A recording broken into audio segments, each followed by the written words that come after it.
everybody, this is Perch. Oh, it's we're talking about events. We got a question about events. I think I'm going to do a big event where I do this big crossover between myself and Zach.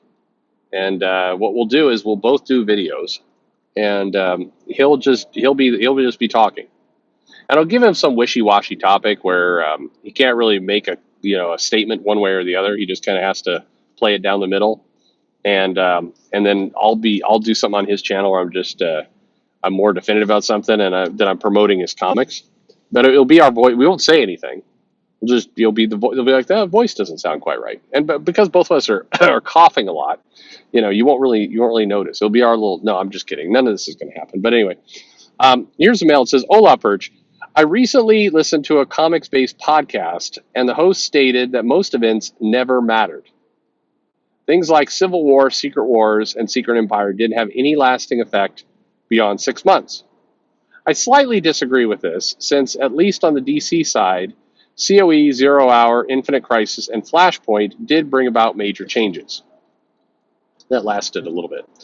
The host point was that events are meant to be enjoyed as momentary action adventure stories and not seen as bridging about huge lasting changes.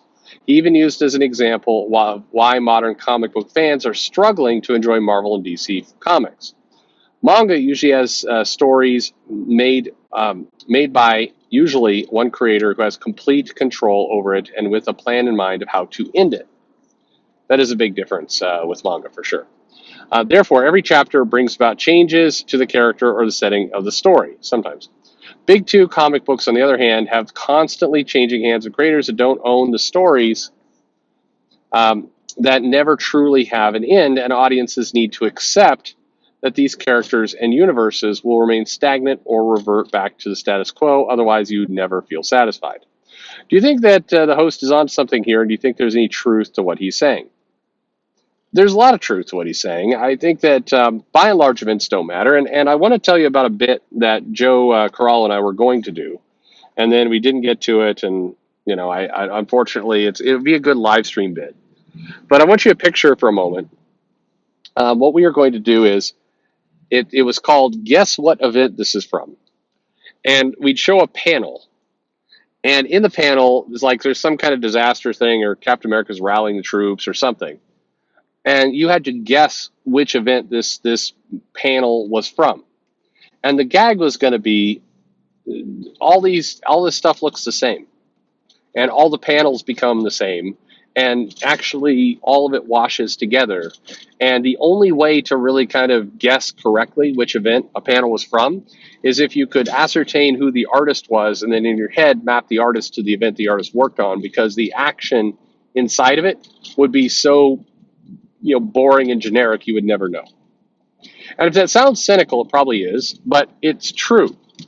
If you pull a scene from King in Black or AXE or War of the Realms, it could be from anything. Here's Thor going, oh no, this is the end of the universe as we know it. It's like, okay, which time? Which time over the last 10 years has this scene played out in? None of the events have any kind of individuality or uniqueness to them. Kind of painful to think about. But that was going to be the bit. I think there's a ton of truth to this, a ton. The problem that we have is that events are meant to be that momentary blip of action. It's meant to be kind of a summer blockbuster popcorn movie. And for a while in comics, it was good to have the occasional summer blockbuster movie. You remember some of those X-Men crossover events that would go on. You had a fairly, I don't say dense, but if you look at Chris Claremont's writing of the X-Men, there was plenty of words. It wasn't Bendis level, but there was still plenty of dialogue. There's plenty of plot development. There was character development. There was a lot of stuff that was going on. And yes, there was action. But, you had kind of this sometimes very complex, tons of subplots going on story. And so what happened is that every now and then, the X titles would do a summer event. And the summer event, like the Extinction Agenda for a while, felt a little bit like an action movie. It did certainly relate to continuity that was going on in the comics. It wasn't completely divorced by it, but it was something where it was almost a break from all of the subplots to just give you kind of a moment in time action sequence.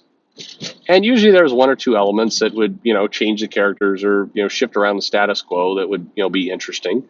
But by and large, it was designed to kind of entertain.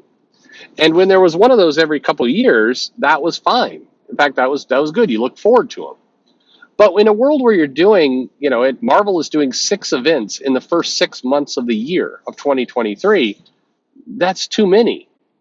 You've tipped over into a whole other, world of way too many events. And so it no longer feels like an occasional summer popcorn film. It feels like a never-ending, glut of constant, crap that doesn't matter.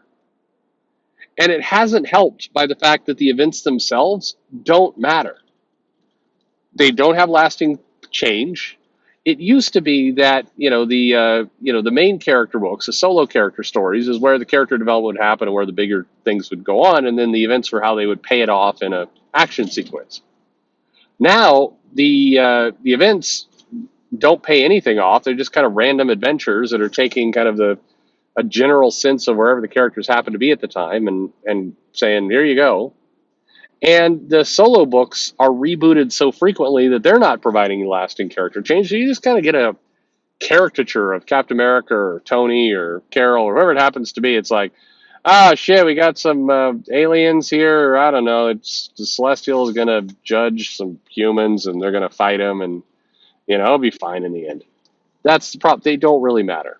And yeah, I do agree. Flashpoint, Crisis, some of these comics did change the status quo longer. But the same thing's true with Marvel. Civil War changed the status quo. Secret Invasion changed the status quo and actually had some lasting impact.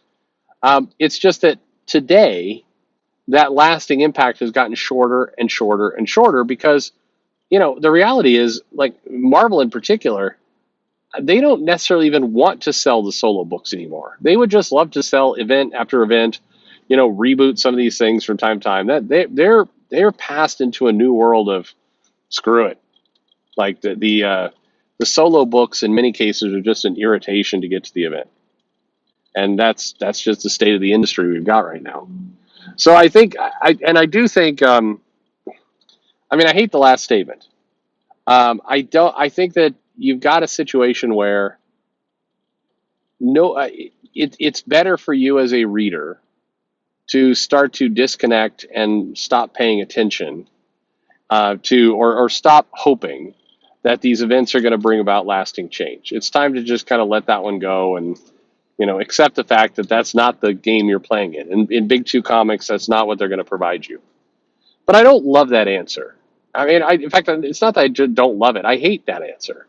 We're supposed to lower our expectations significantly to make comics reading tolerable. That sucks. And in that world, nobody's going to pay good money for a comic. Nobody's going to pay $4.99 for a comic where nobody's going to do that.